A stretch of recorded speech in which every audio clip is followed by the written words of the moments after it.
kevalam shastramasrityam na kartavyo vinirnayaha yukti na visharetu dharmahani prayayate.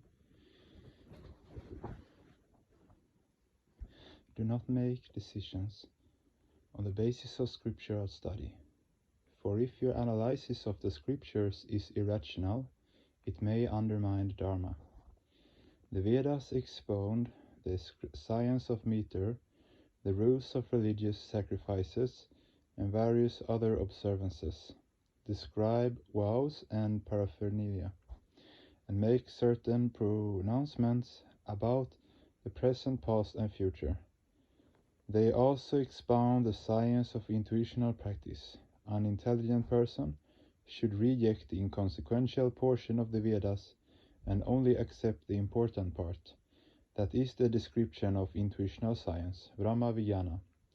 According to the Vedas, the Supreme Entity, Parama Brahma, is giving expression to this created universe with the help of his immanent principle.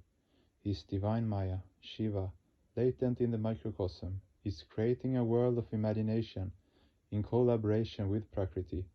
Similarly, the Supreme Entity, in collaboration with his immanent power, continues the cosmic flow of creation, the macrocosmic connection from which all microcosmic entities emerge. As microcosms are born out of the influence of Maya, they are subject to her spell as long as they remain in the microcosmic stance. But the Supreme Entity, the Supreme Witness, is beyond the influence of Maya, for he is the Lord of Maya. Had he been under her influence, the secret of salvation from Maya would have eluded him. The Maya, who continues this cosmic imagination for the exhaustion of Saguna Brahma's samskaras, is subservient to the supreme cognitive faculty of Paramapurusha, because he is ensconced in the highest state of awareness. The cosmic imagination starts as a reactive expression from that supreme state. Mayantu prakritim vidyani mayinantu maheshwaram shasya vayava bhutaeshtu vyaptam sarvamidam yagat. Maya and Prakriti are almost synonymous. The etymological meaning of Prakriti is the entity who is creating diversities in the infinite cosmic body.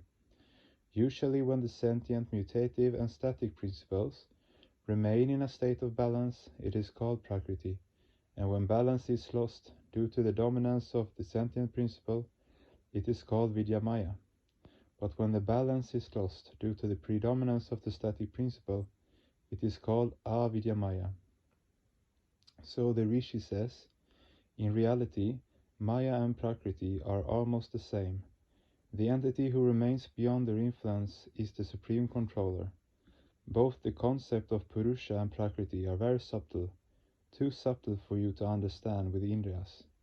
But when, as a result of the combined association of Purusha and Prakriti, their existence comes down into the psychic level due to the crudifying influence of Prakriti, then your intellect, your subtle power of perception, can perceive their existence.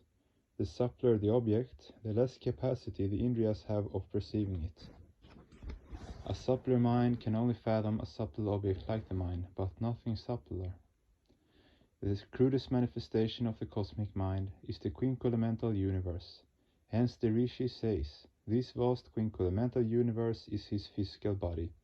His subtle and causal body and his stance as Purushottama are beyond the scope of perception of the Indriyas. Microcosms can never fathom the extreme subtlety of these states of cosmic existence. To bring the vast cosmic body within the scope of perception is beyond the microcosmic capacity. The word yagat is derived as gam root verb plus quip suffix and means a moving entity. Due to the extroversive sanshara and introversive pratisanshara flows of cosmic imagination, everything of this universe is in a state of continuous flux. Most of the manifested universe cannot come within the scope of perception of the sense organs and the mind of microcosms. Some part of it can only be realized by the subtler layer of layers of mind and intellect, while the subtlest portion can only be assimilated through deeply universalistic spiritual immersion. Materialistic philosophy does not want to transcend the scope of the crude perceiving mind, and there is no harm if it doesn't. The nature of an object depends upon the mental outlook of the subject. It is foolish to try to deny the existence of something which is beyond the scope of perception through vain intellectual debate. It is certainly not wise to say that something does not exist simply because it is beyond one's power of comprehension. If a blind man says that the world is colorless, will it lose its color? A wise man can only say, I do not understand anything beyond this. So it can safely be declared that a materialistic philosophy is not philosophy, because the totality of the universe is not within the scope of its purview.